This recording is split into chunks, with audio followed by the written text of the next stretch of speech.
saat berdiri di padang mahsyar, saat kita diadili oleh Allah, saat kita melalui talian siratal mustaqim, pada saat yang gawat tersebut, tahukah kita bahawa manusia ketika membawa amal kebaikan dan akhirnya hanya akan tinggal satu kebaikan yang menyelamatkan manusia daripada tenggelam dalam kedahsyatan di hari akhirat nanti. Apakah pelampung penyelamat manusia di hari akhirat nanti ketika saat benar-benar gawat?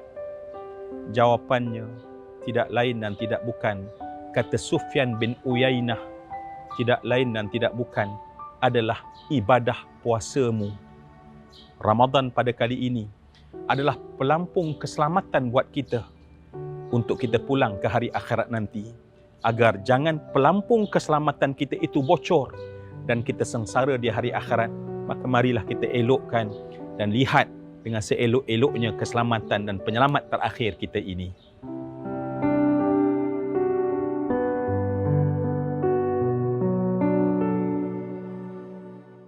Assalamualaikum warahmatullahi wabarakatuh.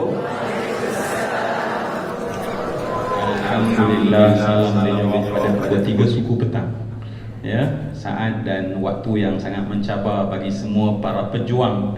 Sebab itulah penuntut ilmu disebut sebagai mujahid, dan saya berhadapan sekarang dengan para mujahid. Dan dalam peperangan apabila kita tewas kita jadi syahid, tetapi dalam mujahadah apabila kita tewas kita jadi hina.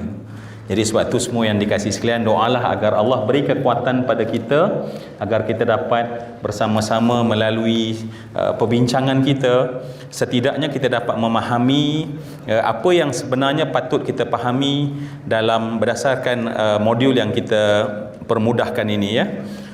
Baik, semua yang saya kasih sekalian, kita sebenarnya, saya nak sebut secara sebentar lalu, tuan-tuan semak, ya. Tujuan tertinggi, dan sambil jawab je, bagi laju kita punya perbincangan. Tujuan tertinggi kenapa Allah fardukan kita puasa adalah untuk, baik, siapakah orang yang bebas daripada neraka? Orang yang bertakwa, dan takwa itu mesti sampai kepada taqwal qulub yang menepati dengan fitrah semula jadi lahir kita. Dan kenapa manusia banyak nak buat baik tapi tak mampu buat baik?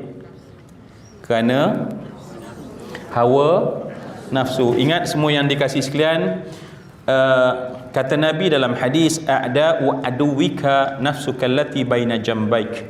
Musuh yang paling akan memerangi kamu adalah nafsumu yang berada di antara kedua lambungmu. Maka kerana itu Ramadan ini secara objektifnya, kalau tadi secara matlamatnya, secara objektifnya adalah untuk supaya kita jadikan semua prosesnya adalah untuk mendidik nafsu, untuk didik nafsu. Sebab nafsu manusia tentu tidak boleh kita buang, tetapi Allah perintahkan kepada kita supaya nafsu itu dididik. Dalam buku ni sikit, tuan-tuan, saya ada cerita. Tadi saya jumpa dengan siapa, sahabat saya mana tadi? Cerita pasal nafsu, kan?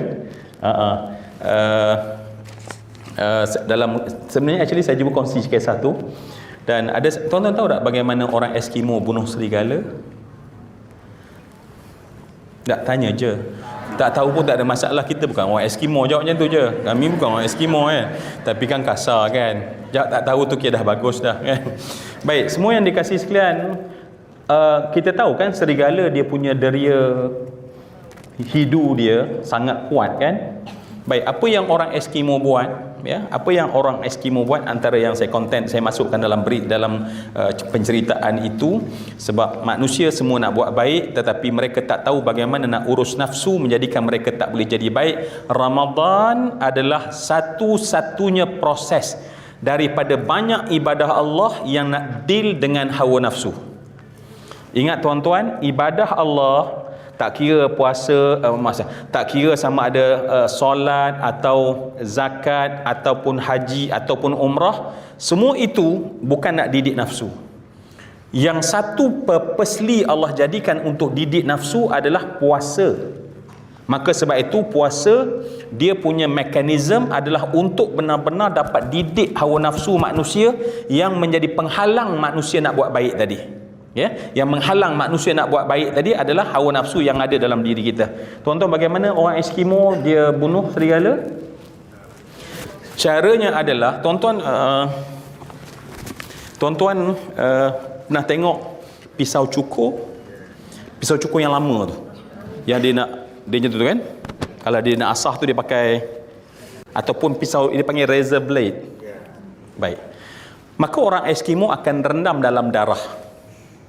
Dia akan rendam bilah pisau ni dalam darah, dan kemudian keesokannya mereka akan letak di tempat-tempat yang jauh yang mungkin serigala ni datang, dan dia akan datang sebab mereka ada hidu bau yang sangat kuat. Nak ringkaskan saja tuan-tuan, apabila mereka mula menghidu ya bau darah tersebut, maka sekerombolan serigala akan berlari dan bersorak dengan penuh keseronokan. Dan saat mereka jumpa bilah tersebut, apa yang mereka buat? Mereka mula menjilat pisau razor blade tersebut. Ya, blade tu mereka mula jilat. Mungkin tuan-tuan tak berapa nak rasa kan? Senang je balik nanti insya-Allah ya. Singgah je di mana-mana kedai yang jual pisau cukur tu tuan-tuan. Tuan-tuan tengok, cuba jilat tengok. Ha? Jilat bukan sekali tapi banyak kali, ya. Nanti tuan-tuan WhatsApp saya cerita, oh, betul lah Ustaz, memang sengsara serigala tu ya. Baik, adik jangan buat. Saja cerita je. Baik, semua yang dikasihi sekalian, maka serigala tersebut menjilat berulang-ulang kali sehinggalah mereka baru tersedar yang sakit bersangatan pada lidah yang telah hancur. Dan darah terpancut keluar ya daripada mulut-mulut mereka ketika mereka melolong berbuih dan terpancut di salji-salji yang ada di sekitar. Kebiasaannya 1 atau 2 radius meter bergelimpangan, menggelupur dan kemudian mati kerana darah keluar dan sakit tak tertanggung. Mungkin ada di kalangan serigala yang kuat, lari, bertahan, tetapi akhirnya mati dalam keadaan kurus kering kerana mulut telah jadi buruk, tak ada makanan yang boleh masuk melalui mulut-mulut mereka. Soalannya adalah, kenapa seekor serigala sanggup menjilat bilah pisau? Sebab keinginan pada darah. Keinginan itu, serigala biasa kalau kita suruh dia jilat, dia fikir no, tak boleh, ini bahaya. Tetapi saat diletakkan di kelilingnya adalah darah dan dia nak rasa keseronokan darah tersebut, maka dia jilat. Semua yang dikasih sekalian, keinginan yang ada dalam serigala Allah juga letak dalam diri kita. Dan sebab tu manusia sanggup menjilat bilah pisau. Maknanya membuat satu benda yang menghancurkan kita, dan nafsu tak pernah peduli. Dan sebab itulah Ramadan ini kita kena masuk, kita katakan bahawa objektif utama aku lakukan ibadah di bulan Ramadan ni adalah bukan ibadah itu, tetapi ibadah itu untuk deal dengan hawa nafsu yang ada dalam diri. Maka barulah ibadah tersebut dia akan menjadi penyebab untuk baiki nafsu dan betulkan nafsu kita, insya-Allah. Tuan-tuan, sepintas lalu ya, nafsu ni apa makna ya? Maaf saya bila sebut nafsu, dia bukan satu benda yang kena beberapa tahun ke atas untuk mendengar. Nafsu ni apa? Kita kenal diri kita sebab benda tu ada dalam diri kita. Nafsu itu apa? Sebarang keinginan itu adalah nafsu. Tetapi tuan-tuan ingat, keinginan hawa nafsu biasanya dipush oleh 2. Sentiasa ingat 2 dah? Hari ini kita ingat 2 saja kan? Mungkin sebab saya anak kedua agaknya. Jadi saya cuba anak ke berapa? Anak ke berapa? 5. Oh, 5. Okey. Baik, semua yang saya kasih sekalian, mana soalan tadi, lupa dah. Apa dia?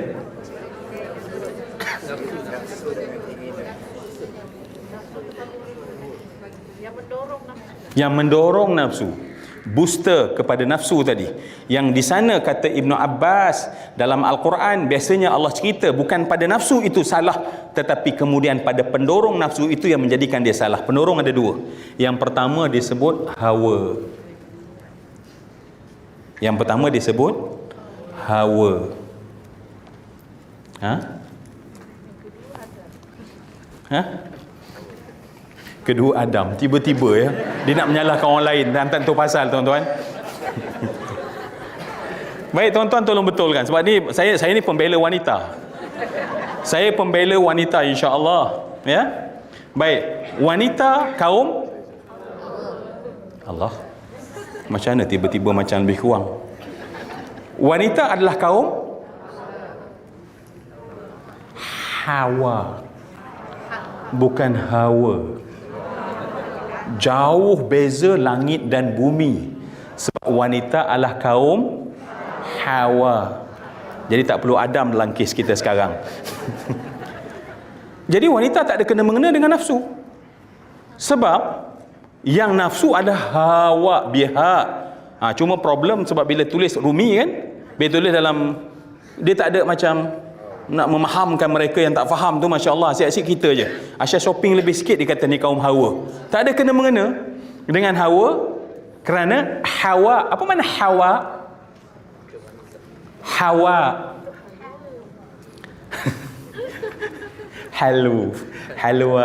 halwa makna manis. Hawa, apa mana hawa? Hawa, ni kaum hawa. Apa mana kaum hawa? Mungkin kaum Adam tak boleh menjawab kan, sebab tu tak nak jawab kan, marah kan.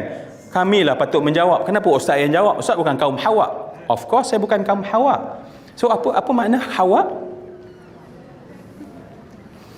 Masya Allah. Dandan tunjuk ciri hawa yang sejati. Masya Allah, bersifat pemalu, menjaga suara, tak nak bercakap walaupun tahu. Alhamdulillah, Masya Allah ya.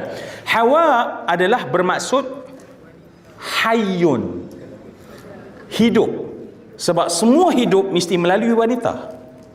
Semua benda hidup, masuk benda manusia, semua manusia yang hidup mesti melalui wanita. Sebab tu wanita disebut sebagai hawa, yang bermakna hayyun, ibu kepada kehidupan. Sebab tu Masya Allah tidak ada orang yang tak hormat kepada ibu. Kenapa? Semua yang dikasihkan sebab daripada mereka lah kehidupan. Betul tak? Adapun hawa, okey, kita cerita dulu. Satu yang menjadi booster kepada nafsu yang kita kena didik di bulan Ramadan dalam kesempatan yang sekejap ni. Saya sangka one day dapat kita bincang, tapi rupanya satu hari pun tak dapat nak detail. Tapi at least idea penting yang biasanya dibincangkan oleh ulama, yang kita simplify, kita dah letak dalam rajah kita, insya-Allah. Baik, semua yang saya kasih sekalian, salah satu lagi apa?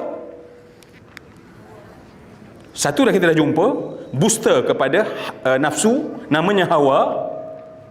Yang kedua, Masya Allah, tepat, apa dia? Syahwah. Ya, yang pertama hawa, yang kedua adalah syahwah. Kedua inilah booster kepada nafsu yang ada dalam diri manusia, dan sebenarnya yang kita deal di bulan Ramadan adalah hawa dan syahwah. Barulah nafsu kita akan jadi nafsu yang baik. Sebab matlamat kita bukan buang nafsu, tetapi menjadikan nafsu kita nafsu yang terdidik. Level yang paling minima yang kita kena capai adalah nafsu mutmainnah. Ya. Level yang paling bawah yang kita kena ada, yang mesti capai sebelum kita meninggal dan pulang menghadap Allah, kita mesti bekerja dan berjuang sehingga level nafsu kita, setelah kita didik hawa dan setelah kita mendidik syahwah, maka pada ketika itu level yang kita kena capai, nafsu tersebut, ingin tersebut, mahu tersebut mesti levelnya mutmainnah. Baik, apa itu hawa? Hawa adalah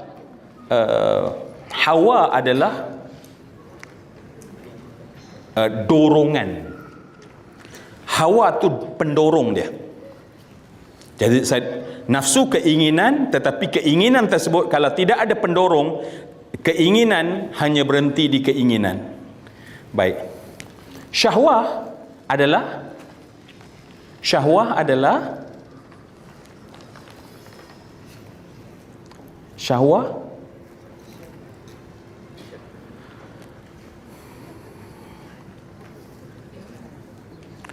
adalah manis, lazat sesuatu benda.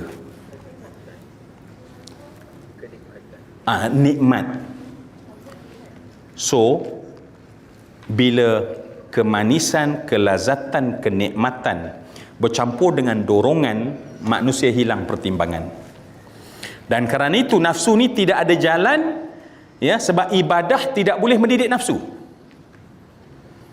Tetapi ibadah yang sifatnya adalah siam, puasa, baru dia boleh mendidik nafsu. Sebab tu ramai daripada manusia. Jadi sebab tu semua yang dikatakan boleh dapat tu dah. Okey, boleh dapat tak kita punya perjalanan perbincangan kita? Maka untuk supaya kita dapat mendidik hawa nafsu dengan proses itu namanya tazkiyah. Nama proses itu kalau kita nak jadikan dia dalam satu terma yang jarang, yang biasa kita dengar, disebut sebagai tazkiyah. Penyucian. Ya, proses yang kita lakukan. Tapi mesti ada proses. Proses tersebut nanti kita bincang lepas ini. Maka proses itu namanya tazkiyah. Tazkiyatun nafs. Ya, dan konten tazkiyatun nafs biasanya mesti pada yang pertama adalah mujahadah. Okey, nanti kalau kita ada masa kita sembang, kita bincang lagi insya-Allah. Ya, kalau tak habis kita bincang sampai Ramadan insya-Allah. Ya, yang Sarawak kita minta dia delay tiket dia. Okey, apa jalan untuk kita didik hawa nafsu tadi? Melalui mujahadah. Nama seluruh proses itu adalah tazkiyatun nafs. Ya, mujahadah. Yang kedua adalah riyadhah.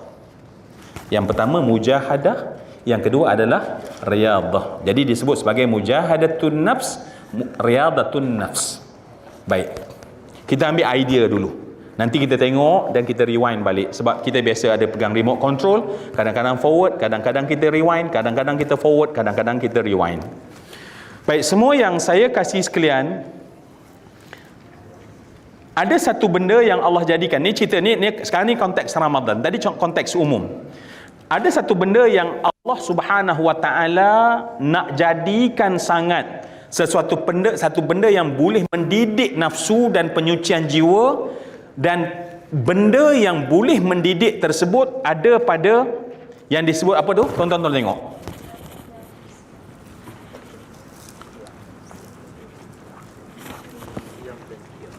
Belum lagi. Amalan yang diterima. Tuan-tuan, amalan mutaqabbalan, amalan yang diterima adalah benda terpenting dalam kita nak mendidik hawa nafsu. Nak mendidik hati, mesti amalan mutaqabbalan. Okey? Bukan amalan, sebab tu saya sebut dah di permulaan tadi. Kita tak perlukan amalan, tetapi kita perlukan amalan mutaqabbalah. Sama kita tidak perlu ilmu, tetapi yang kita perlukan ilmu yang bermanfaat. Ingat dan jangan pernah lupa benda tersebut. Sebab kalau kita terlupa, kita jadi orang yang kelihatan banyak beramal, tapi kita tak fokus adakah amal kita diterima atau tak. Sebab tu kalau rombongan kita pesan sangat kalau pergi umrah, jangan kita share banyak sangat apa yang kita buat di sana. Sebab dah jadi normalisasi.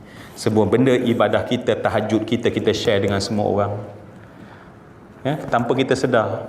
Ya, kadang-kadang kita yalah niatnya baik, sebab syaitan bila pergi orang baik, cara dia berbeza dengan dia pergi pada syaitan, orang tak baik. Kadang-kadang kita pun pergilah tawaf, ya. Tawaf, mana Kaabah tadi? Mana? Oh, sini, Masya Allah. Terima kasih ingatkan saya, Masya Allah, ya. Dia pukul 3 tak berapa nampak dah. Ya. Sambil kita pun ambil lah video. You all, siapa nak kirim doa, ya, silakan. Saya tengah tawaf. Ya, silakan. Oh, Encik Hajah di Kuala Kansar. Oh, nampak tak? Dia tengah buat apa tu? Dia sedang tawaf. Dia sedang dekat dengan Allah. Tetapi dia kerana dia nak buat amal, bukan amalan mutaqabbalah, benda tersebut dianggap sebagai normal. Tuan-tuan, ya, adakah adakah memang itu patutnya cara dia? Sebab tu dalam konsep kita punya umrah, kita tekankan yang kita katakan apa? Me time. Ya, kita tekankan tentang me time. Kita praktik untuk putuskan sekejap dengan dunia luar, dan kita fokus hanya kita dan Allah, dan kita buat baik terhadap manusia. Dan yang tadi itu tak termasuk dalam buat baik terhadap manusia. Ya, setengah orang, ya, kita dapat raudah bukan main kan? Dah lah dapat raudah punya payah kan? Apa tu? Kena daftar apa? Nusuk lagi, ya. segala macam beratur dengan berapa macam cabaran. Bila dapat saja, terus buat live. Berlari buat live. Kemudian letak kat depan semayang, Allahu Akbar. Takut orang tak berapa nak percaya dia dapat raudah angkat. Tuan-tuan tengok ni kapet, ya, kapet di luar untuk makluman berwarna merah, tetapi kapet di raudah berwarna hijau. Baik, sila siapa-siapa nak minta, tuan-tuan tolong jangan buat. Sebab dia dah menjadi normalisasi. Dinormalkan, dibuat macam okey. Akhirnya tak ada siapa cakap benda tu tak okey. Dan bila kita cakap tak okey, kita pula rasa bersalah. Tetapi kenapa? Sebab dia buat amal tapi bukan amalan mutaqabbalah. Dia buat amal tetapi bukan amalan mutaqabbalah. Dan akhirnya tuan-tuan, sebab tuan-tuan ingat dua benda lagi. Ibadah, standard dia siapa pegang? Standard ibadah siapa pegang? Bukan kita punya pegang. Ibadah bukan apa aku suka, tapi apa Allah suka. Kalau kita tahu apa Allah suka, kita akan buang apa yang kita suka. Kita suka kalau boleh nak bagi tahu semua orang. Kalau boleh kita nak share semua orang. Tapi Allah yang kita sembah tu dia ada satu sifat. Apa sifat? Ni nak tajamkan ubudiyah kita ni. Ada satu sifat bagi Allah bila kita nak ibadah ni tuan-tuan, yang kemudian kita akan tahu bahawa amal itu amal mutaqabbalah. Apa dia tuan-tuan? Semua yang saya kasih. Jom kita cari satu perkataan tu, sifat Allah tu. Ikhlas tu kita, sifat Allah tuan-tuan. Maha mengetahui, Rahim. Tuan-tuan please jumpa satu perkataan. Tuan-tuan semat nanti tuan-tuan akan buru Lailatul Qadar. Tapi tuan-tuan semat benda ni dalam hati. Banyak sangat. Satu. Yang faham hanya orang bercinta saja dia faham. Rindu. Dah dekat dah tu. Ikhlas. Penyayang, kasih. Cepat. Masya-Allah, tolong saya bagi cepat sikit. Penyayang. Maha mengetahui.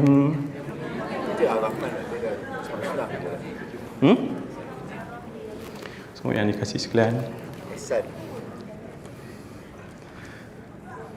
Bila kita lakukan ibadah, ingat, bukan apa aku suka tapi apa Allah suka.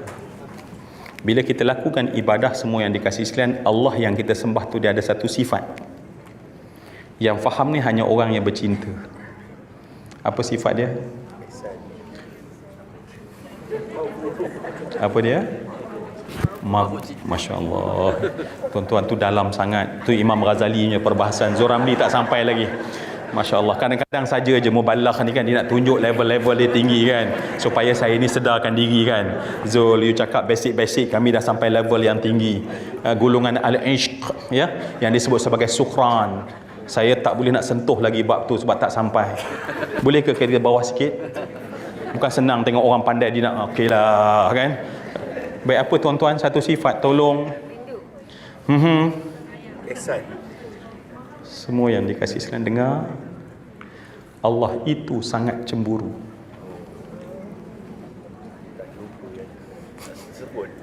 Nak keluar tapi tak keluar ya? Tuan-tuan masa nak? Itu Allah kita yang kita sembah. Bila kita sembah kerana sayang, Allah itu sangat cemburu. Apa maksud sangat cemburu? Allah tak nak kita buat satu benda tapi rupanya bukan untuk Allah, tapi rupanya untuk lain. Maka Allah kata bagilah kat dia. Sebab kamu nak buat supaya kamu dapat like banyak, tak apalah dapat like, walaupun kita akan dapat dislike Allah. Hiduplah kita di bulan Ramadan yang peluang untuk didik hawa nafsu supaya kita dapat jadi takwa, supaya kita bebas daripada neraka. Tetapi kerana bukan amalan mutaqabbala, maka jadilah kita kemudian nak minta orang like, nak tunjuk kepada semua orang, nak bagi tahu semua orang, nak wawarkan semua orang. Hatta sebab mungkin dulu kita tunjuk orang kita punya kekayaan, tapi setelah insaf dah hitrah, nak buat macam mana? Dulu kita boleh tunjuk duit berkepuk-kepuk tunjuk pada orang, tapi bila dah sampai insaf takkan nak tunjuk duit berkepuk-kepuk. Maka sekarang tunjuk orang zikir berkepuk-kepuk, tunjuk juga akhirnya. Tak ada beza dengan orang tunjuk duit berkepuk-kepuk. Tuan-tuan perasan tak benda ni? Tuan-tuan perasan ke tak? Betapa bahayanya kita di akhir zaman ni, sampai kita rasa ibadah mesti ada dua. Jadi ibadah yang ada dua. Yang pertama, ibadah mesti ibadah tersebut betul. Dan ibadah yang kedua mesti buat kerana Allah, baru jadi ibadah. Ya. Pertama betul, sebab dalam betul ni, sebab kali ini kita tak cerita tentang hukum hakam, sebab benda tu insya-Allah tuan-tuan kita boleh dapat di mana-mana, tetapi kita datang bersama ni sebenarnya nak mencari roh, kita nak cari jantung, supaya nanti setelah kita tahu apa yang patut kita tahu tentang dalam hukum hakam bulan Ramadan, tetapi bukan hanya berhenti pada hukum hakam bulan Ramadan, tetapi kita nak rasa dan jaga benda-benda yang terpenting dalam hati kita. Ya. Boleh insya-Allah. Dan sebab tu kalau saya nak sebut pada the umrah, sebab tuan-tuan ni cerita kita, cerita anak beranak je kan, boleh ke? Sebab ada setengah benda anak beranak, tapi bila cerita orang lain rasa tak best kan. Tuan-tuan, kalau kita pergi umrah, bila kita terpaksa tinggalkan Mekah, artinya kita tinggalkan kelebihan solat dalam masjid Nabi, sebab kadang-kadang kita nak pergi ke Taif, betul tak tuan-tuan? Untuk apa kita pergi Taif?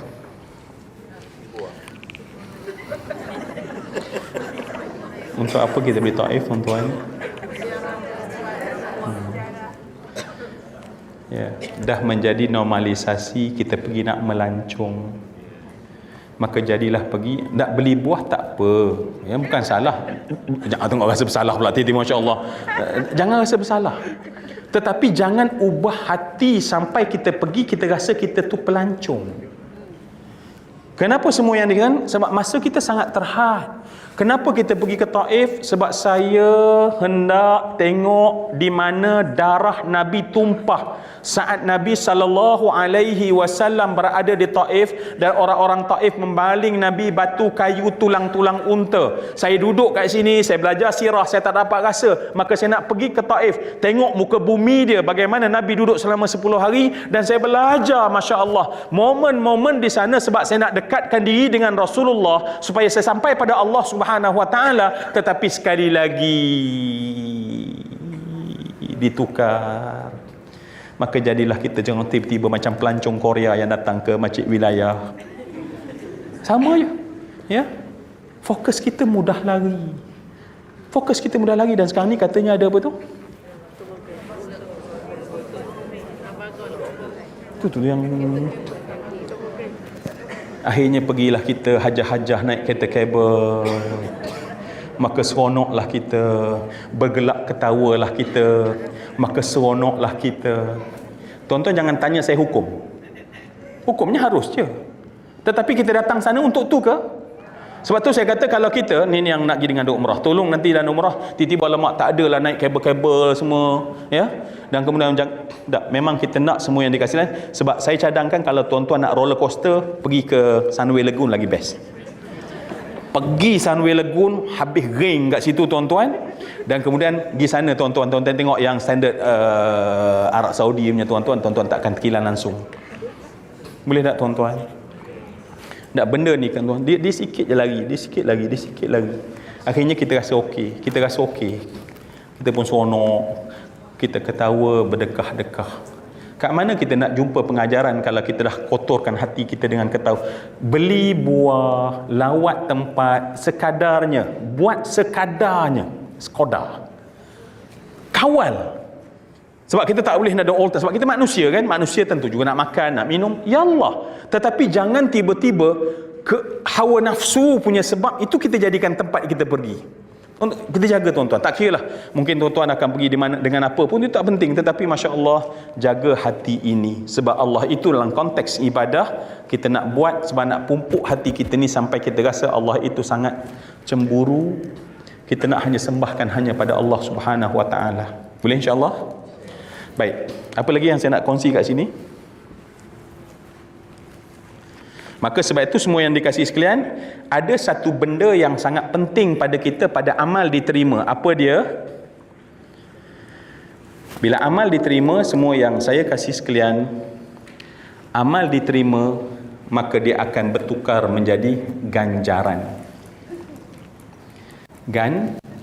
Ganjaran ataupun thawabun dalam bahasa Arab, ataupun ajrun dalam bahasa Arab, ataupun dalam bahasa Sanskrit pahala. Baik, salahkah kita buat untuk dapat pahala?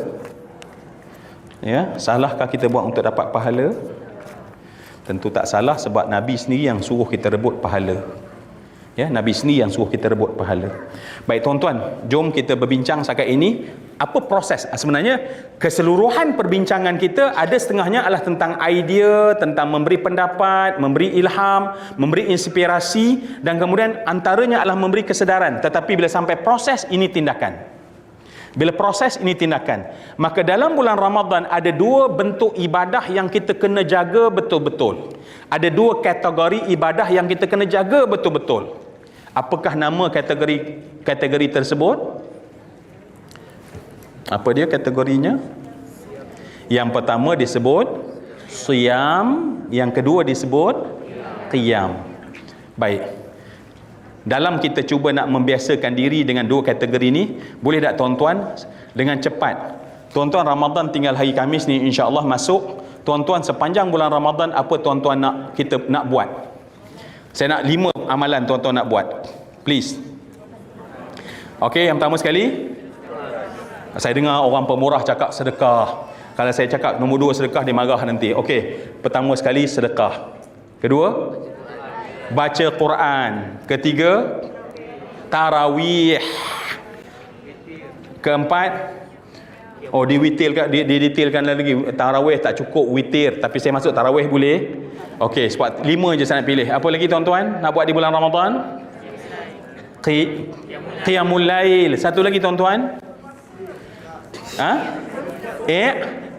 i'tikaf. Okey, tak sempatlah sahur dan segala macam. Okey, berapa jawapan kita dapat tadi? Sekali lagi, please. Yang pertama kita nak sedekah. Yang kedua kita nak Quran. Yang ketiga kita nak tarawih. Yang keempat kita nak Qiyamul Lail. Yang kelima kita nak i'tikaf. Ingat, apabila kita rancang berapa persen yang boleh terlaksana, insya-Allah kita letak dalam perancangan kita, berapa persen jadi?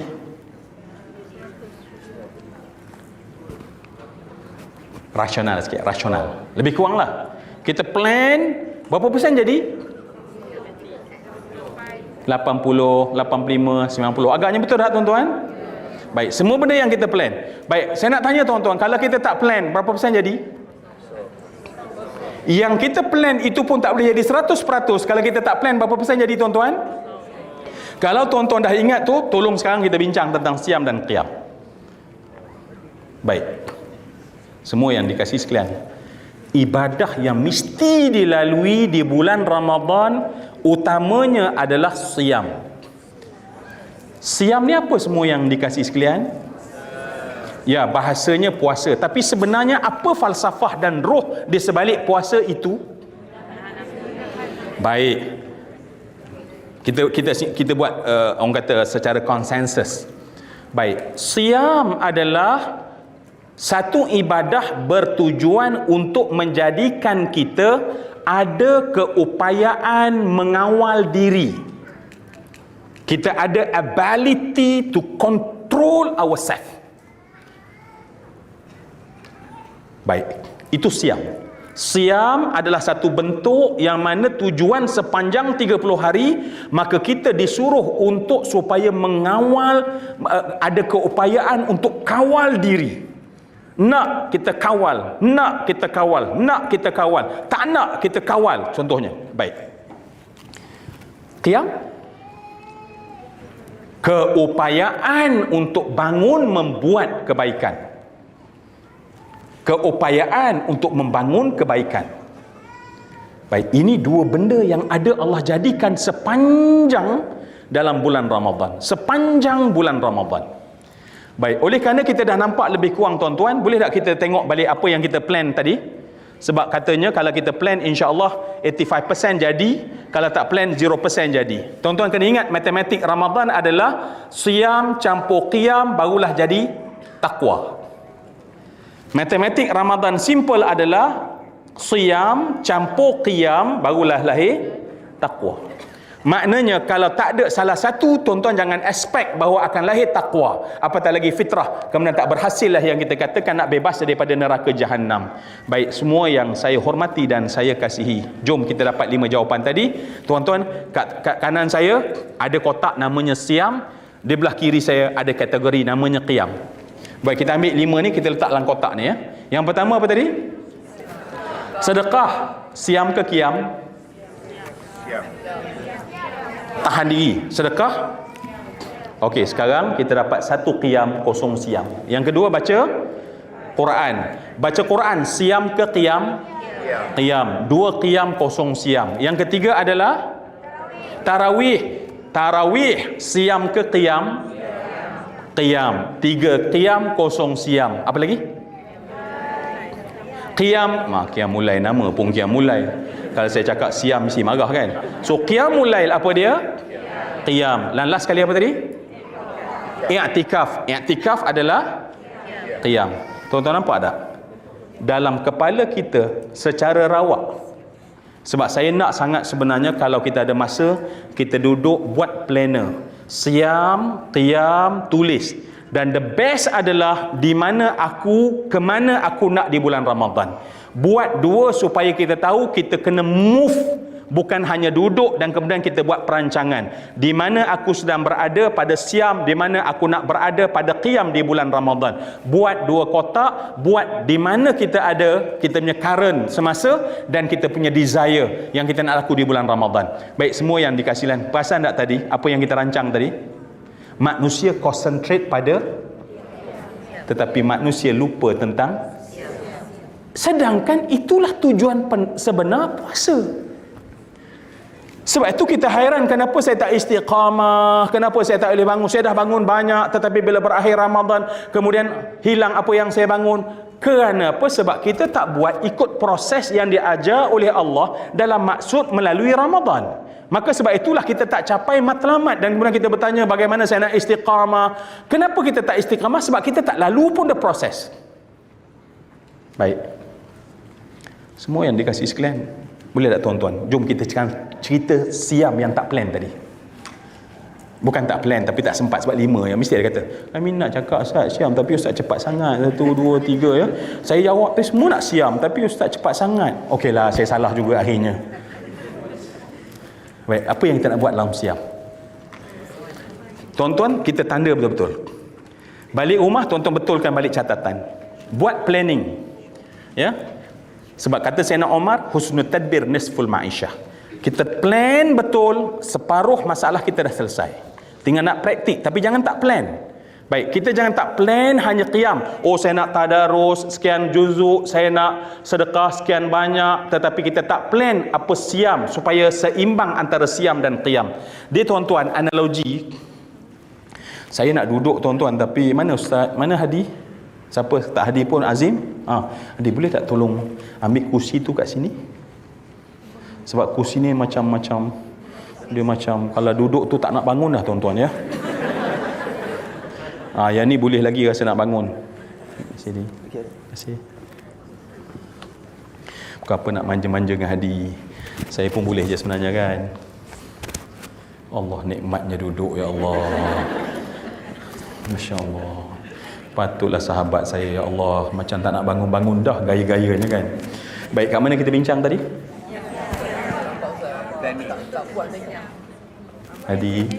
Hadi, kawan saya dia tak puas tengok. Mana Azam, angkat Azam. Ui, kuat Azam punya ya, nampak macam biasa-biasa je, tapi punya main besi. Baik. So tak ada alasan. Mana tadi? Boleh tak tuan-tuan kita priority? Sebab tuan-tuan, sama macam kita memandu kereta. Memandu kereta, kat bawah kaki kita ada steering kan, ada gear. Kat bawah kaki kita ada berapa pedal? 4.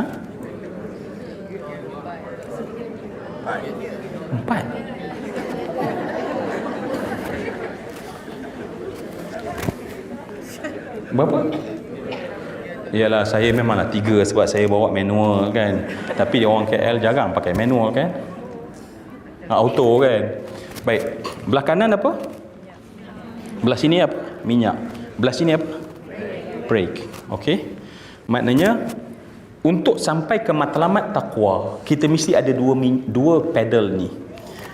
Minyak itu seperti qiyam dan break itu seperti siam. Kena ada dua-dua benda tu, dan dua benda mesti function.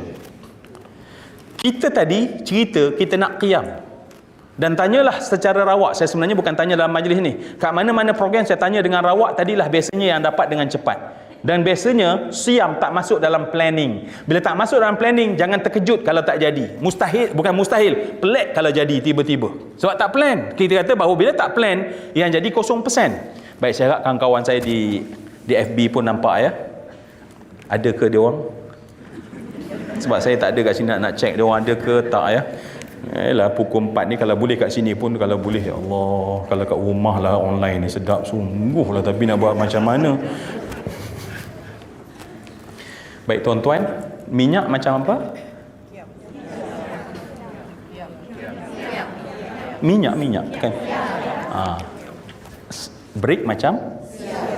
Baik, cara kitanya planning tuan-tuan macam kita ni, sebab jenis nak cepat sampai ke Johor. Johor. Adinda saya daripada Johor. Cepat nak sampai Johor. Maka kerana di sini kita pun cari foreman yang baik. Kita kata apa? Saya ni nak qiyam, makna saya nak speed, cepat. Mengganggu ni ialah break. Maka kita minta dia buang break. Kan ganggu break ni kan? Ada sebab nak terhenti, bagi pecut je, siam je. Yang penting qiyam je, jangan ada siam-siam. Baik, tuan-tuan, cuba bayang dalam kepala kereta yang kita buang brake sebab kita nak minyak kita power dan kita pecut dan kita tak nak tekan brake, apa jadi? Sampai tak ke Johor? Saya yakin corner pertama pun habis. Tak payah cerita sampai Skudai, sampai ke mana. Corner pertama dia nak keluar tu ada satu corner. Corner pertama tu dah habis. Begitulah manusia bila dia tidak ada keupayaan, dan keupayaan ini hanya dilatih oleh puasa. Secara khusus, sebab ibadah puasa pun namanya siam, dan ibadah siam ni tuan-tuan memang dia nak deal dengan perkara yang menjadi pendorong supaya kita boleh break, supaya bila didorong kita break, supaya kita dorong kita break, kita tahu bila nak break, bila dia nak, bila dia rasa mula nak, kita break pada ketika itu. Dan ini hanya ada pada ibadah yang namanya puasa. Contoh tuan-tuan mungkin kadang-kadang tak perasan, saya lapar lah, tapi masuk waktu solat tiba-tiba tengok, Masya Allah, nampak kat sebelah ayam masak merah. Ni semua makan, dah makan kan? Dia sedih, dia sama je kan dengan tak makan, dengan makan sama je, Masya Allah ya. Tak, sebalik setelahnya makan dah. Ya Allah, sayu dia lain bila sayu dia tu, Masya Allah. Sedang patutnya happy lah kan? Baik. Allah, kat mana tadi? Dah.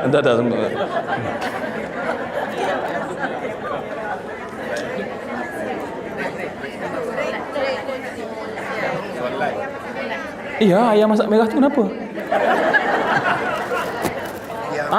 Okey, sekarang saya ingat, Masya Allah. Okey, terima kasih adik. Baik, semua yang dikasih sekalian apa dia? Kita lapar, kita nak solat, tiba-tiba dah terhidang ayam masak merah. Ya?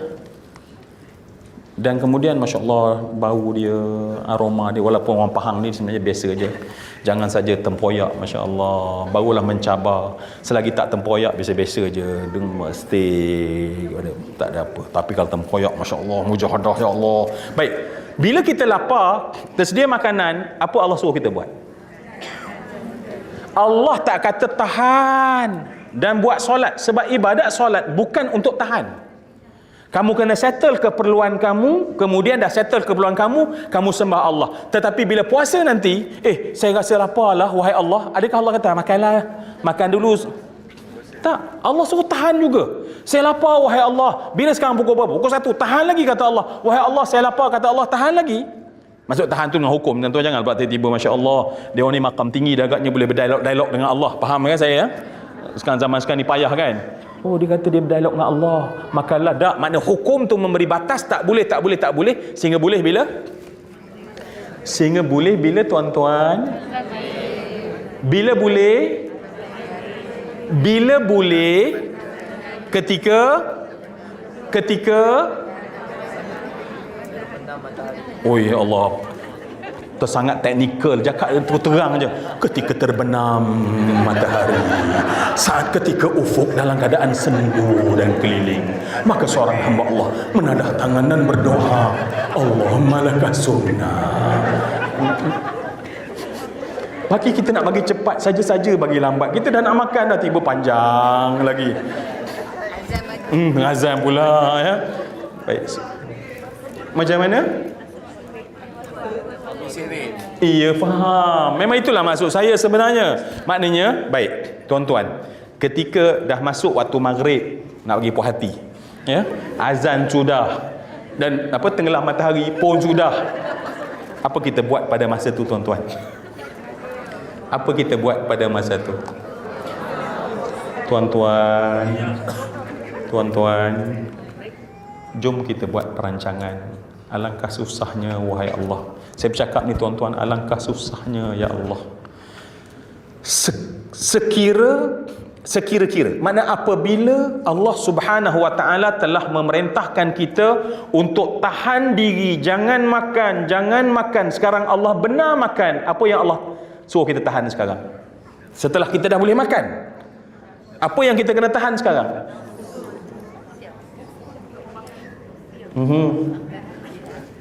Supaya jangan makan lebih banyak daripada biasa. Saya dengar baru ni, siapa duduk di Selangor kan? Khutbah baru ni bagi tahu, statistik bagi tahu, di Malaysia bila bulan Ramadan, lebihan barang-barang pembaziran bahan-bahan lebih naik 2 tan sehari. Maknanya cekodok, martabak semua tuan-tuan, cuba timbang sampai 2 tan. Cuba bayang tuan-tuan, punya banyak, lebih kurang besar bilik ni kot kalau nak dapat 2 tan. Karipap yang kosong tak diisi dalam tu. Yang ketika Masya Allah, memanglah kan tuan-tuan, bila Masya Allah pergi bazar Ramadan, ya Allah, bau martabak. Kalau saya tanya kan, kadang-kadang bila last kita makan martabak, tak payah beri fikirlah, last makan Ramadan sudah. Lepas tu hilang nafsu nak makan martabak ni tuan-tuan.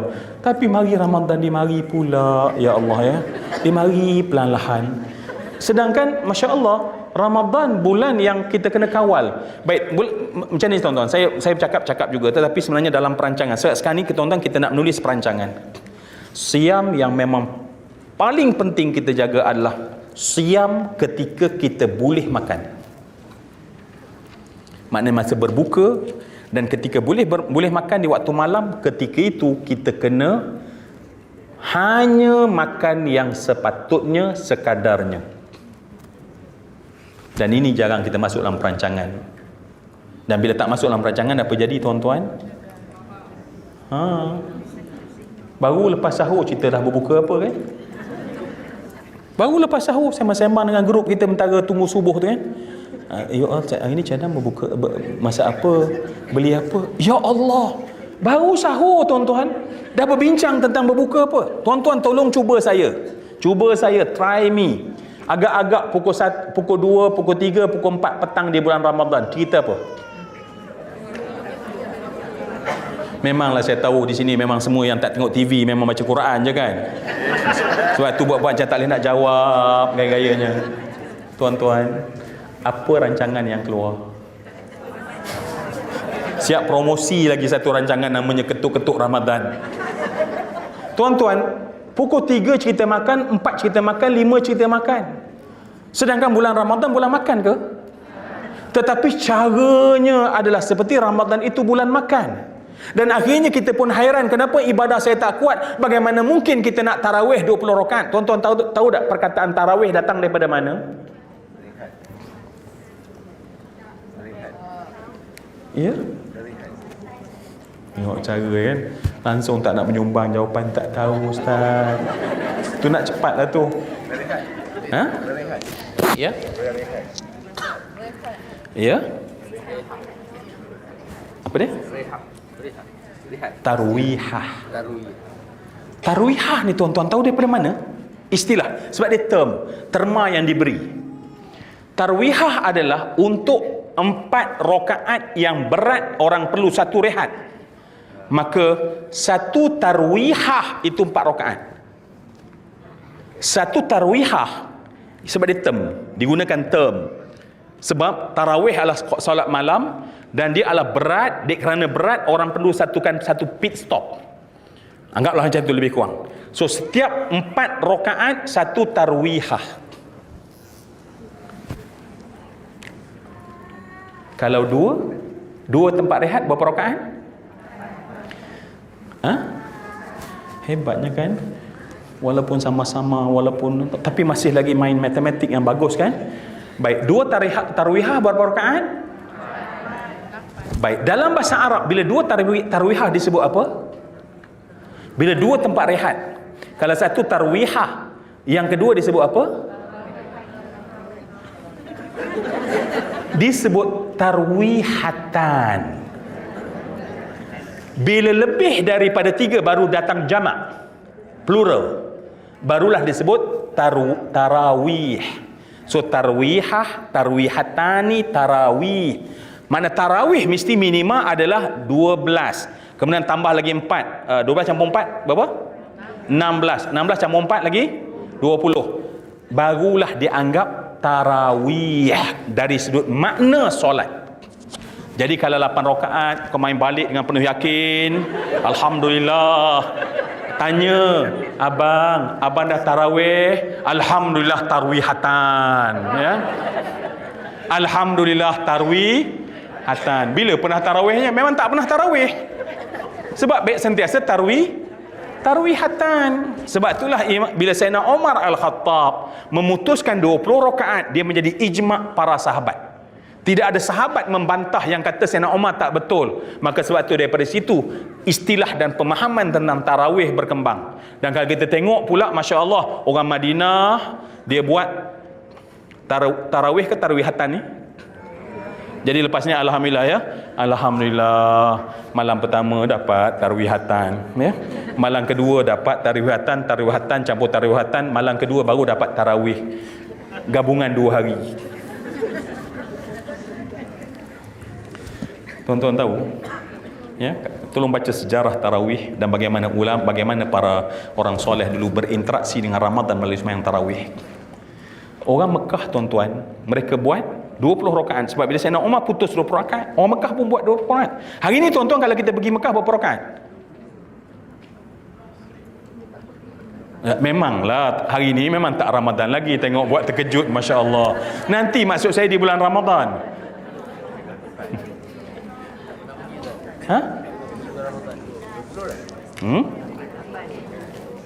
20 rakaat. Di Madinah 20 rakaat, di Mekah 20 rakaat, tak pernah kurang sejak dulu sampai hari ini. Sejak dulu sampai hari ini masih 20 rakaat sebab mereka nak tarwihatan ke nak tarawih? Pilihlah sendiri lepas ni ya. Alhamdulillah tarwihatan. Balik-balik tarwihatan. Selebihnya kedai mamak, sebab siang tak boleh, malam kita cover. Baik, tuan-tuan tahu orang Mekah bila mereka dan sembahyang mereka berat. Sembahyang mereka berat maknanya panjang, ya, panjang. Dan apabila orang mereka perlu rehat, mereka duduk, ya. Kerana itulah, kerana duduk masjid, kadang-kadang manusia ni dia mudah jadi kadang-kadang bersembang benda-benda lara. Maka sebab tu ulama ajar pula supaya jangan kita, sebab kan penat. Kadang-kadang bila penat duduk saja-saja kat tu kan, mula nak cerita politik lah, nak cerita ekonomi lah. Maka mereka ajak supaya selawat, supaya waktu dan ruang itu dapat terisi dengan benda baik. Jangan benda-benda lara. Sebab manusia ni kita tahu dah pattern dia. Baik, orang Mekah buat apa tuan-tuan? Bila habis satu tarawihah mereka buat apa? Ni apa tuan-tuan? Mereka tawaf. Mereka akan tawaf. So orang Madinah tak boleh buat. Orang Madinah tak boleh buat. Maka tuan-tuan, orang Madinah jealous pada orang Mekah. Tuan-tuan tengok sejarah tarawih. Maka akhirnya orang Madinah tambah 40 rakaat. Dia terkejut kan? Allah, biar betul. Kami 8 tu kira Masya Allah. Berat sangat dah tu, ya Allah. Ya, tiba-tiba banyak lagi ke? Ya. Dan tu belum nasib baik tuan-tuan. Kalau tiba datang ustaz, hadirin yang dikasih sekalian, 2 rakaat tu okey dah. 2 rakaat pun dianggap sebagai sembahyang malam, sebagai hamba nak menyembah Allah. kuliah yang pertama, qul huwallah kedua, dah selesai tarawih kita tuan-tuan. Nasib baik. Tak lama ni akan ada orang ajar 2 rakaat pun qiyamul lail. Dan akhirnya tuan-tuan, selepas 2 rakaat kosong masjid. Sebab kita bukan berlumba nak menjadikan elok, berlumba nak kurang. Tapi kalau kita tentang bisnes, ya, sampai 3-4 malam, ya Allah, 3-4 pagi bercahaya-cahaya wajah, masya-Allah, ya, juta-juta. Tapi tentang ibadah, mana yang paling sikit kita boleh buat. Tetapi tuan-tuan, bila saya nilai pada diri, kenapa kita tak mampu seperti mereka? Kenapa tak mampu qiyam? Rupanya kita fail untuk qiyam bukan tak nak qiyam, tetapi kerana kita tak kawal ketika kita makan berbuka, menyebabkan tenaga kita dah habis. Akhirnya keinginan kita memang nak tarawih, tetapi akhirnya kekal tarawihatan sepanjang malam. Kenapa? Sebab dah makan lebih. Dah makan segala macam kuih, segala macam air, segala macam. Nampak tak perasan tak semua yang dikasih sekalian? Sebab tu pentingnya siam. Benda ni berat untuk kita buat dalam perancangan. Ya, sebab tu pada saya lah tuan-tuan, alangkah bagus kalau kita buat mindset kita. Nak makan sedap sebelum Ramadan. Masa Ramadan kita ala kadar makan. Ya, Syawal nanti makan sedap. Tetapi Ramadan kita akan dapati bahawa tuan-tuan, bila rupanya manusia dah latih sebegitu, kita tak jadi gairah. Tapi senang ke tuan-tuan? Saya tanya, senang ke tak? Jujur tuan-tuan, senang ke tak? Tuan-tuan pada berenang tak?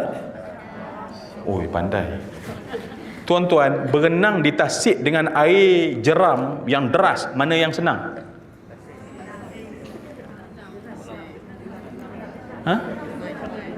Dijeram lah senang. Kalau ikut arus, tak payah berenang kawal hidup, boom, sampai tuan-tuan makin laju. Kita sekarang ni, kalau tuan-tuan nak buat apa yang saya nak buat tuan-tuan, ialah lawan arus. Tuan-tuan boleh bayang tak dia punya susah dia? Kita nak tapi lawan 2-3 tak larat, undur belakang, tengok tak sampai lagi, masya-Allah. Maka kita pun lawan. Itulah tuan-tuan kita di akhir zaman. Saya baca buku The Miracle of Fasting yang dibuat oleh seorang pakar diet di Amerika. Saya tuan-tuan, ditulis dalam buku tu, dia kata apa dia? Rupanya puasa ni tuan-tuan, semua bangsa bertamadun ada ritual puasa. Semua bangsa bila dia bertamadun, dia akan ada ritual puasa. Sebab tu Allah kata umat sebelum kamu, sebab umat dan nabi-nabi ni pengasas semua tamadun-tamadun. Akhirnya dia berkembang, disesatkan, itu lain cerita. Tetapi ada. Dan tuan-tuan, dia cerita pasal puasa orang Islam. Saya kecil hati sangat tuan-tuan. Dia kata puasa orang Islam adalah puasa kerana religiously. Ya, orang lain kadang-kadang kerana diet, orang lain kerana mungkin nak berperang. Jangan terkejut tuan-tuan, tentera Greek kadang-kadang mereka nak menang dalam peperangan, mereka kesimpan beberapa orang kuat, mereka puasakan orang tu. Dan bila mereka berperang, rupanya kekuatan mereka di dalam lebih kuat berbanding orang yang tak. Masya Allah. Sebab itulah kita menang sentiasa dalam mana-mana peperangan ketika umat Islam berpuasa. Sebab rupanya, ya, walaupun dibenarkan dan ada yang tidak berpuasa, tetapi yang berpuasa mendatangkan kekuatan yang luar biasa. Baik, tuan-tuan dengar, apa yang menyinggung perasaan. Saya cadang kalau tahun ni tuan-tuan kita boleh buat hak ni je tuan-tuan, insya-Allah puasa kita dah berbeza. Kita siam hak ni tuan-tuan. Siam hak tadi? Siam yang mana tadi? Tengok kan, tak nak ikut perancangan langsung dah, masya-Allah, ya. Sebab lawan arus. Ana ustaz, tak nak cari apa tu, epok ustaz, lam syang saya sanggup beratur, insya-Allah, ya. Seolah-olah ada hadisun sahih ma rawahul Bukhari, wahai orang beriman, beraturlah kalian untuk mendapat lam syang sejak pukul 3 sampai berbuka puasa, maka iman kamu akan sempurna, maka masuklah pintu syurga yang kamu mau. Seolah-olah ada hadis sahih tuan-tuan, beratur untuk berebut lam syang. Kita masuk perancangan ni tuan-tuan, ya. Kita tulis, tuan-tuan tulis je. Balik ni tuan-tuan tulis perancangan siam adalah secara khusus buat bowl untuk berbuka puasa. Kalau kita betul-betul nak ikut formula. Ya. Baik. Tadi saya nak sebut satu benda sebenarnya. Apa tadi? Ya. Dia kata apa dia? Umat Islam berpuasa kerana agama, tetapi tuan-tuan dengar, ketika berbuka, mereka tak kata berbukalah ketika tenggelam fajar, tenggelam matahari, maka mereka mula, tuan-tuan dengar dia cakap perkataan apa? Mereka mula melantap makanan. Gosh. Mereka mula lampak makanan. Sakit hati tak tuan-tuan? Saya tengok kat belakang, cari kat mana nombor, dan saya jumpa, dan saya call. Tetapi sebelum saya tekan dial, tuan-tuan, saya tiba-tiba datang. Kalau ditanya saya, Zul, tolong tunjuk kat saya satu tempat yang tak macam tu. Saya nak tunjuk kat mana, tuan-tuan? Tuan-tuan boleh tunjuk? Sarawak. Orang Sarawak mana? Alhamdulillah di Sarawak, alhamdulillah kami memang berbuka, tak ada pun bazar Ramadan yang gila-gila punya banyak. Kat mana, tuan-tuan? Akhir tak ada tempat dah. Sebab semua orang nampak bahawa sebenarnya imsak ataupun siam ketika kita yang paling penting ketika boleh makan, itu paling penting sebenarnya. Baik, boleh insya-Allah? Baik. Semua yang saya kasih sekalian, kita belum lagi siam tentang benda yang dalam. Tolong, ni kalau kita benar-benar tuan-tuan, saya hanya sebut untuk kita buat. Kita senaraikan apa sifat-sifat yang kita rasa kena kita lawan. Antara sifat yang patut kita kena senarai adalah contohnya pemarah. Bulan puasa adalah didik aku supaya aku tak jadi pemarah. Inilah benda yang aku akan buat. Datang rasa marah, tuan-tuan, cakap pada diri aku puasa dan aku kena lawan sifat marah. Sebab tu dia ajarkan teknik dalam Islam. Kalau marah kita buat apa? Kalau marah kita buat apa? The first of all adalah bila kita rasa api marah sedang ada, jangan cakap. Nabi kata siapa yang nak maruahnya terjaga, jangan bercakap ketika dia marah. Sebab bila kita cakap ketika api kemarahan, nanti kita akan hilang maruah kita. Sebab manusia bila bercakap dengan marah, yang bercakap adalah emosi bukan akal dia. Nanti kita dengar balik rakaman cakap kita tu, kita pun malu pada diri kita sendiri. Sebab tu once kita mula rasa marah, kita stop cakap. Ambil nafas. Apa lagi contohnya? Dia ajar? Ya? Ya, kalau kita tengah marah, berdiri, kita duduk. Ya, kita ajar je supaya kita sebenarnya daripada berdiri duduk, sebenarnya orang tu buat apa sebenarnya?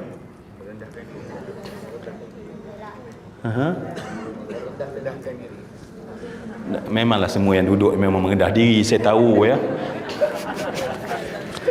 Nampak sangat saya yang berdiri tadi macam tak merendah diri kan? Kadang-kadang ya Allah ya, kawan-kawan bila dia menyindir tu sakit dia lain ya. Semua yang dikasih sekalian, sebenarnya apa? Baik, yang pertama ialah kita tukar keadaan. Betul. Yang kedua, kita buy time. Sebab emosi dia perlu masa. Bukan, akal dia perlu masa. Ya, akal dia perlu masa. Sebab tu bila kita berdiri, ya, sebab maknut dalam kajian kata kita ada 6 saat paling berharga untuk kita tak nak rosakkan hidup kita. Dan kalau kita berdiri 1, 2, 3, 4, 5, 6, bilang keadaan telah bertukar dan kita tak akan lagi marah seperti tadi. Tapi tak boleh juga. Baik, semua yang dikasih sekalian, nanti kita mungkin banyak lagi lah. Tetapi maknanya tolong senarai aja. Contoh, tadi saya buat contoh, maknanya ini yang kita kena buat. Jangan bila marah kita langsung tak ada mujahadah. Orang hari ini tuan-tuan, dia tidak letak mujahadah adalah tool untuk aku lakukan siam. Bila nak marah-marah, bila nak benci-benci, bila nak mengata-mengata, semua tuan-tuan, dia tak pernah melalui filter, dia tak pernah melalui proses. Aku mesti lakukan proses mujahadah. Dan bila kita faham tuan-tuan, mesti ada proses mujahadah. Sebab tu mujahadah ni wajib kita letak dalam diri, mesti ada proses itu. Bila kita nak marah, okey, kita stop dan kita tahan supaya tidak timbul kemarahan. Okey? Baik. Siam. Kalau nak senarai tuan-tuan bisa senarai lah. Siam adalah percakapan. Siam yang paling kita kena jaga adalah percakapan. Sebab manusia tersangat banyak masuk dalam neraka kerana percakapan. Baik.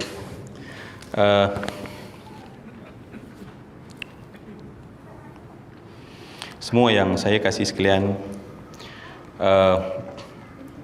Zuhaili, kita kena berhenti anytime kan? InsyaAllah. Tuan-tuan, semua yang dikasih sekalian, kalau kita nanti muzakarah. Tuan-tuan yang datang ni kalau suami isteri alangkah baiknya muzakarahkan. Buat perancangan yang betul-betul teliti. Kalau kita memang nak jadi orang yang memang betul-betul Ramadan ini bukan ikut arus. Kalau ikut arus, kita hanya akan sampai ke tempat yang mana arus tersebut pergi. Tetapi bila kita lawan arus, tuan-tuan, akan lahirlah takwa dan kita akan bebas daripada api neraka Jahannam. Semua yang saya kasihan, sebab itulah tuan-tuan kat bawah tadi ada 2 landasan. Apa landasan yang pertama, namanya apa? Ilmu. Sebab tu saya memang cadangkan sangat, cari bahan bacaan, ya. Imam Syafi'i kata, orang kalau tak nak melabur untuk ilmu, dia tak akan pernah dapat ilmu. Sebab ilmu dia mesti melabur harta kita. Macam kita melabur untuk baju kita, melabur untuk make up kita, kita melabur. Ilmu mesti melabur. Kita tak akan dapat ilmu tanpa kita melaburkan sesuatu. Bukan saya kata, tapi Imam Syafi'i berkata. Sebab tu bila kita ada labur untuk ilmu, kita labur untuk sifat jangka panjang. Baju yang kita pakai ni tuan-tuan, berapa lama boleh tahan? Baju yang kita pakai ni berapa lama boleh tahan? Saya tak nak tanyalah perempuan sangat. Kalau perempuan ni jawapan mungkin lagi berbeza dengan lelaki. Jangan cakap selagi boleh pakai. Tak betul. Boleh pakai pun kita tak pakai. Tak macam dalam wardrobe kita penuh kan, tapi sebab dah tak rasa nak pakai dah. Dan akhirnya elok lagi, tak ada rosak, tak ada apa, pakai dah yang baru. Betul kan? Sebab itulah dia nilai pelaburan terhadap baju, terhadap apa yang ada di luaran. Tetapi ilmu yang kita labur, dia lekat sampai bila? Sampai bila-bila. Sebab tu Masya Allah, ilmu tu tolong, ya, bulan Ramadan tolong jadikan bulan ilmu aku. Tuan-tuan buat moto sendiri, bulan Ramadan bulan ilmu, bulan Ramadan bulan ilmu. Kita selalu hanya bulan Ramadan bulan amal. Akhirnya kita tidak ada landasan. Memang amal kita perlu pasti, ya. Tentulah kalau ada kesempatan kita cerita pula, nanti kita buat muzakarah kecil. Saya rasa di umrah boleh panggil je anak beranak kita semua, kita bincang pula, ya. Kita pergi Sarawak lah pula lepas ni agaknya, kita bincang macam mana kita nak buat satu demi satu kebaikan siam dan qiyam tersebut. Akhir sekali tuan-tuan, kataan yang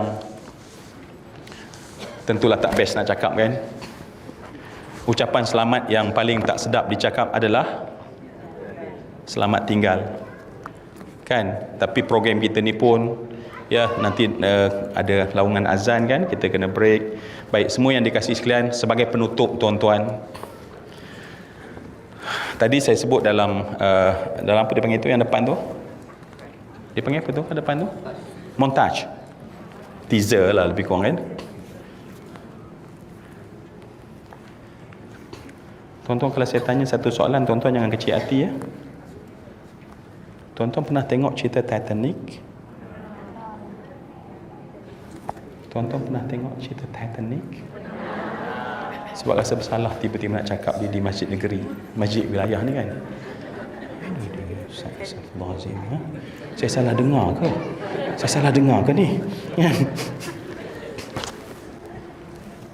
Apa yang tuan-tuan ingat kalau saya sebut Titanic? Okey, kapal tenggelam. Oh, tuan-tuan dah mula macam menggigil kan? Kita buat macam tu ke? Baik, jangan dalam sangat tu, saya tak nak ajak tuan-tuan. Tuan-tuan, hidup ni tuan-tuan, kita akan lalui kehidupan. Semua yang saya kasih sekalian, setiap kita satu masa nanti, tak kira yang paling kecil, yang paling tua di kalangan kita, akan datang satu masa kita mesti tinggalkan dunia ini. Sama ada kita gagah nak ingat atau kita saja tak nak ingat, tuan-tuan, hakikatnya adalah kita mesti tinggalkan dunia ini.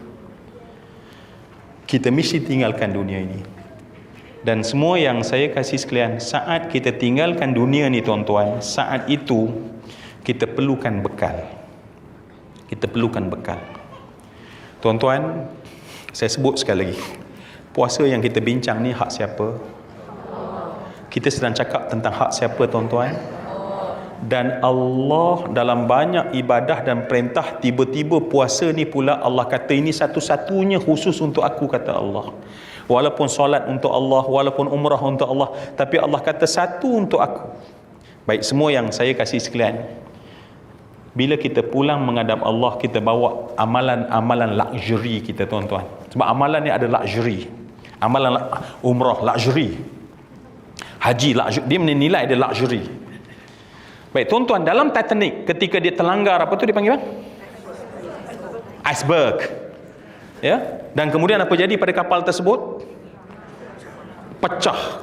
Dan kita dengar bunyi punya dahsyat ketika kapal terbesar di dunia tersebut patah. Cuba bayang, besi yang patah tuan-tuan, bukan sekaki dua kaki, tetapi sebesar-besar kapal tersebut.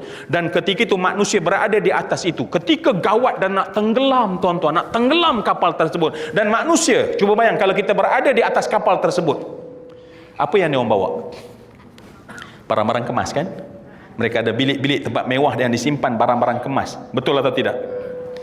Tetapi saat mereka tenggelam, pada saat kapal nak tenggelam, saat itu apa yang manusia harap?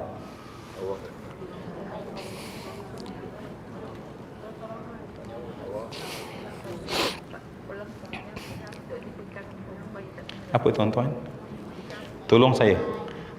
Kita sedang mencari makna. Apa dia? Last yang kita harap adalah pelampung keselamatan. Last yang kita harap yang menyelamatkan kita adalah pelampung keselamatan. Tuan-tuan tahu atau tidak? Puasa di bulan Ramadan adalah penyelamat kita terakhir di hari akhirat. Puasa yang Allah nak bagi kita masuk tak lama ni tuan-tuan adalah satu-satunya penyelamat terakhir kita di hadapan Allah di padang mahsyar. Cuba bayang tuan-tuan, kalau kita masuk masih layan nafsu kita, masih layan makan kita, yang kemudian bila makan jadi najis semata-mata. Semua yang saya kasih sekalian, saya nak tanya tuan-tuan, cuba bayang, kita masuklah puasa dengan lebih kurang, tak ada planning, tak ada siam, tak ada qiyam, tak ada mujahadatun nafsi, tak ada riyadatun nafsi, kita ikut saja, ikut nak. Baik tuan-tuan, tiba-tiba kita dapat satu pelampung keselamatan, tetapi rupanya pelampung keselamatan kita bocor. Apa lagi kita nak harap tuan-tuan? Maka Sufyan bin Uyainah berkata, ketika dia membacakan membacakan hadis kursi yang Allah Subhanahu wa taala menyebutkan, tuan-tuan ni last, tuan dengar betul-betul tuan-tuan. Marilah kita atas nama kita yang lemah ni tuan-tuan, nama lemah kita tuan-tuan, nak menggagahi lawan arus bukan senang tuan-tuan. Tetapi ingat, hakikat dan realiti adalah saya dan tuan-tuan ketika saat di hari akhirat nanti tuan-tuan, saat yang sangat dahsyat pada masa tu, saat yang tak boleh nak digambarkan pada masa tu. Cuba bayang, pada saat itu tuan-tuan, kita tinggal satu je penyelamat. Satu je kata Allah. Kullu ibni Adam lahu kafaratun illa as-sawm fa innahu li wa ana ajzi bih. Semua anak amal anak Adam tuan-tuan, amal ni yang kita buat, tahajud, baca Quran, qiyamul lail, hari akhirat tuan-tuan, Allah jadikan dia sebagai kafarah.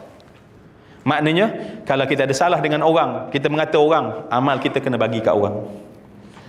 Allah akan biarkan untuk menjadi kafarah, tetapi Allah tak benarkan satu benda lepas daripada kita.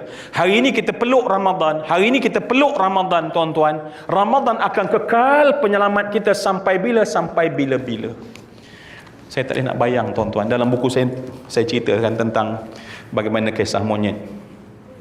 Dan mungkin saya cerita dalam tu kisah, tapi saya nak cerita satu kisah. Saya ceramah di satu kawasan bomber. Saya pernah cerita, mungkin yang pergi umrah mungkin saya pernah ulang kisah ini. Sebab saya dan tuan-tuan akan berhadapan dengan hari gawat. Tolong ingat puasa ni tuan-tuan. Sebab tu saya nak sebut satu perkataan, puasa ini yang nak datang tak lama bulan Ramadan tuan-tuan, dia lebih sayang saya dan anda, lebih sayang mak kita sayang kita. Sebab mak kita sayang kita, dia boleh hanya berikan kita kebaikan dunia, insya-Allah. Masya-Allah, ya. Bila aksiden ni bunyi dia macam bunyi bom. Bila satu kereta pada kelajuan 130 km sejam cukup, jangan lebih daripada itu, apatah lagi. Dia bunyi macam bom.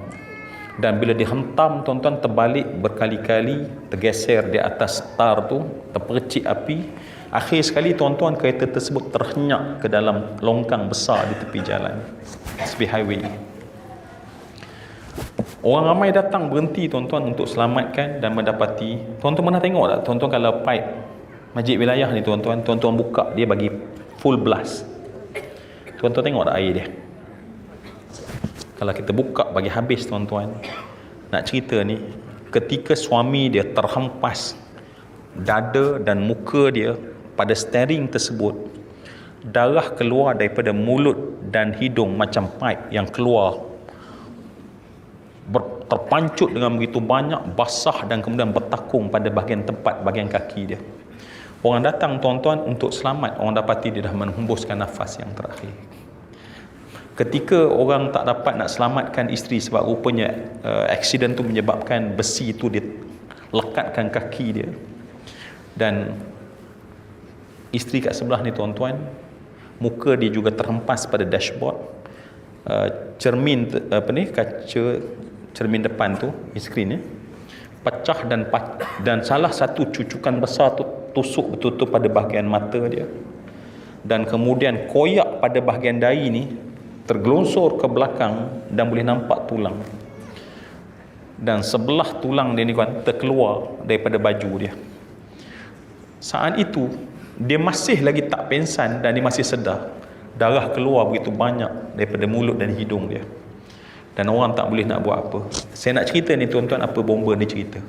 Saat dia datang dengan mesin dan bunyikan mesin dan mula potong besi tersebut, baru mereka perasan satu benda.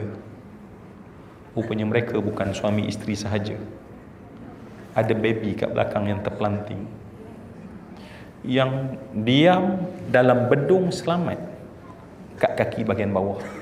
Ketika mereka gerakkan mesin tersebut, dengar bunyi raungan menangis baby tersebut, maka bomba tinggalkan sekejap dan mereka umpil pintu belakang, keluarkan baby, lalu kat sebelah ibu. Semua yang saya kasih sekalian, bomba ni kata apa? Saat seorang anak lalu di sebelah ibu yang dalam keadaan darah bercucuran keluar, saat hujung ataupun ekor mata dia nampak baby dia sedang berjalan dengan penuh dengan suara, dengan tangan digerakkan, minta supaya baby itu dibawakan kepada dia. Bomba terpaksa lalui benda ni. Dia kata kami pun serahkan dan letakkan di atas riba dia. Dia letak atas bahu dia. Tuan-tuan, ni bomba ni cerita. Ketika dia letak, pada saat itu baby tersebut menangis dengan tangisan yang kuat. Apa mak ni buat? Si ibu buka baju kurung dia dan beri susuan pada si anak. Si ibu dia buka dengan gagah, dengar bunyi tulang, dan dibuka tuan-tuan, menitis darah ni, dia peluk anak dia dan diberi susu. Anak tersebut ketika disusu oleh ibu, dia berhenti menangis, dan ibu ni peluk dan nampak air mata dia mengalir bercampur dengan darah.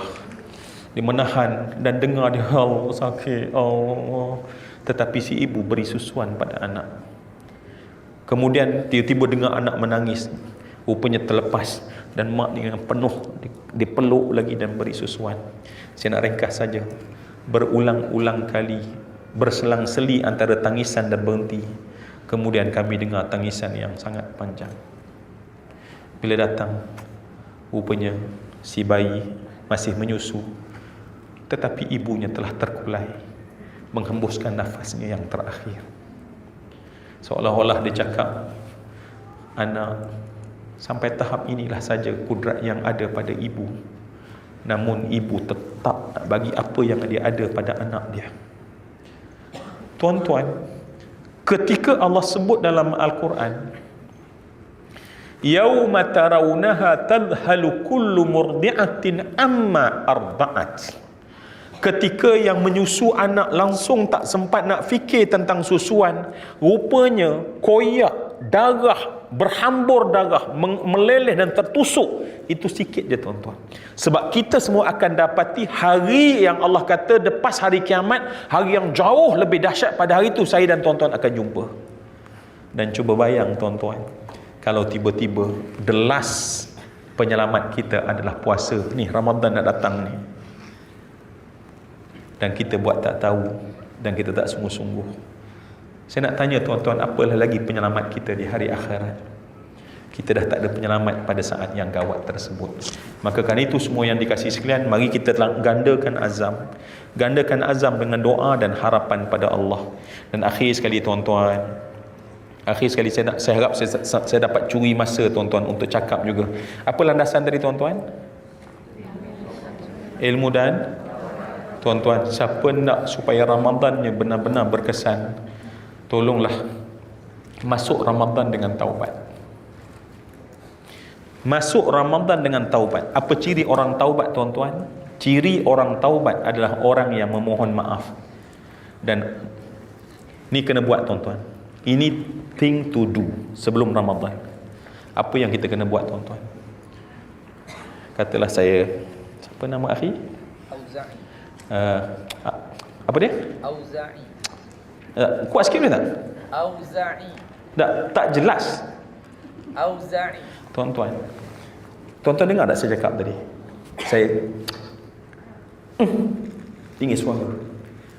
Tuan-tuan tahu tak, saya cakap dengan Auza'i tak ada masalah, tapi kalau saya cakap dengan mak saya, Allah bergegar arasy murka pada saya. Berapa kali kita buat dalam hidup tuan-tuan? Berapa kali kita buat benda yang sama? Sekarang kita masuk Ramadan, bersimpuh di hadapan Tuhan, iktikaf, kata kita konon dekat dengan Allah, tetapi inilah muka pada Allah, anak yang derhaka pada mak dan ayah. Tuan-tuan, sebab itu kita rasa kenapa tak efisien Ramadan? Kenapa tak efisien Ramadan? Sebab dosa paling banyak saya dengan Auza'i tadi, Auza'i dah tersinggung. Tetapi Allah tak bergegar arasy marah pada saya. Allah tanda saya. Dan tuan-tuan, setiap hari baru datang, Allah tengok pada anak, apa anak buat pada mak dan ayah. Dan kita dengan selamba je tuan-tuan. Kononnya jadi seorang abid, menjadi seorang orang sedekah, orang yang qiyamul lail, orang baca Quran. Allah sedang tunggu setiap hari apa kita buat. Dan yang dalam ni jangan pernah kata, oh ayah saya dah meninggal dunia, mak saya dah meninggal dunia 20 tahun. Hubungan dengan mak ayah tak pernah putus walau mereka dah meninggal 50 tahun. Satu tuan-tuan, siapa yang ada mak dan ayah, gagahkan diri, cakap perkataan, saya mohon maaf, semua salah saya. Buang ego kita semua yang dikasihi sekalian. Buang tipu daya syaitan. Sebab saya selalu berjumpa dengan orang hijrah, saya minta senarai apa nak buat, tapi tak ada dalam senarai saya nak buat baik pada mak dan ayah. Walau Allah kata yang terbaik kamu kena buatlah terbaik pada mak dan ayah. Kita dilupakan tentang perkara tersebut. Sebab itu semua yang saya hormati, masuk kita ke bulan Ramadan, mari kita jadikan, bersihkan diri kita daripada dosa. Dan sebab itu tuan-tuan, saya dapat, kalau dah best malam pagi ni, petang ni tuan-tuan, apa saja benda baik yang kita buat tuan-tuan, tolong sebut pada diri kita, ya Allah, jadikanlah ini hadiah buat mak dan ayah, ya Allah. Cakap pada diri tuan-tuan, inilah hadiah yang terbaik pada mak dan ayah. Tuan-tuan tolong cakap tuan-tuan, setiap kali tuan-tuan nak masuk dalam bulan Ramadan. Sebab bagaimana mungkin kita nak dekat dengan Allah? Dalam banyak hadis kata Allah tak pernah redha pada saya kalau mak ayah tak pernah redha pada saya.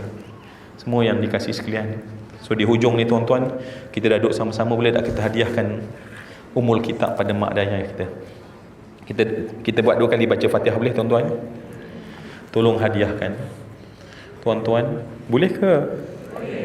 Tuan-tuan, saya nak minta tuan-tuan hadiah pada manusia yang saya dan tuan-tuan, tak kira ibu anda nak lahir ke bumi, ada manusia yang terpaksa pecah dan tumpah darah, dan tuan-tuan takkan boleh mampu balas setiap titis darah merah tersebut.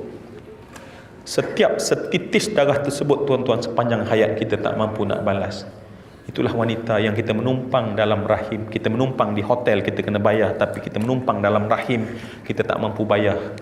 Baik tuan-tuan, boleh tak insya-Allah kita hadiahkan? Tuan-tuan, dengan niat, ya Allah, kuatkan aku untuk melakukan kebaikan pada mak dan ayah, terutama nanti saat sebelum Ramadan dan masuk dalam Ramadan. Semua yang saya kasih sekalian, saya minta kita baca sama-sama. Tuan-tuan nampak tak mak dan ayah di hadapan? Mak dulu tuan-tuan. Mungkin seorang wanita yang mungkin sebelum dia meninggal atau sekarang dalam usia yang tua, wajah yang kian tua, kedut yang begitu banyak, uban pada tubuh dan sakit. Wanita yang ketika kita kian besar, mereka kian lemah. Ketika kita kian kaya, mereka kian lemah. Semua yang dikasih sekalian, untuk wanita ini tuan-tuan, saat ini tolong, sebab nak ajar hati ini tuan-tuan, Allah sedang tengok kita. Mari sama-sama kita hadiahkan Al-Fatihah. A'udzubillahi minasyaitonirrajim. Bismillahirrahmanirrahim. Alhamdulillahirabbil alamin. Bismillahirrahmanirrahim. Maliki yaumiddin. Ihdinas siratal mustaqim. Siratal ladzina an'amta 'alaihim ghairil maghdubi 'alaihim waladdallin. Dan kita akan cakap bahawa Ramadan ini pahala yang Allah bagi peluang dan ruang kita hadiahkan kepada mak kita. Tuan-tuan tolong bagikan hadiah kepada ayah. Semua yang saya kasih sekalian, kita tak pernah bilang berapa banyak peluh yang tumpah saat untuk besarkan kita sampai kita pada hari ini, tuan-tuan. Dan kita sentiasa bila kita minta dia bagi, walau kita tak tahu sebenarnya kesusahan dan kepayahan dia. Untuk lelaki tua itu, tuan-tuan, jom kita bagi Fatihah ini. Al-Fatihah.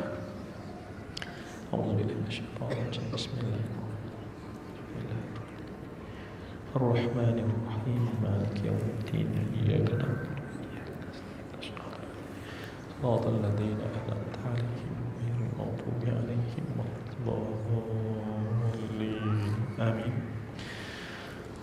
InsyaAllah semoga kita masuk ke dalam bulan Ramadan dalam redha Allah Subhanahu wa taala, dengan perancangan yang bukan sekadar dibuat di atas kertas, tapi dengan harapan yang kita mohon pada Allah Subhanahu wa taala. Semoga Allah Subhanahu wa taala menjadikan program kita ni asbab untuk kita dapat berpegang kepada benda terpenting, kerana kita tak nak lepaskan peluang ini dengan Allah berikan kepada kita Ramadan. Saya serah balik kepada Al-Fadhil Ustaz Zuhaidi.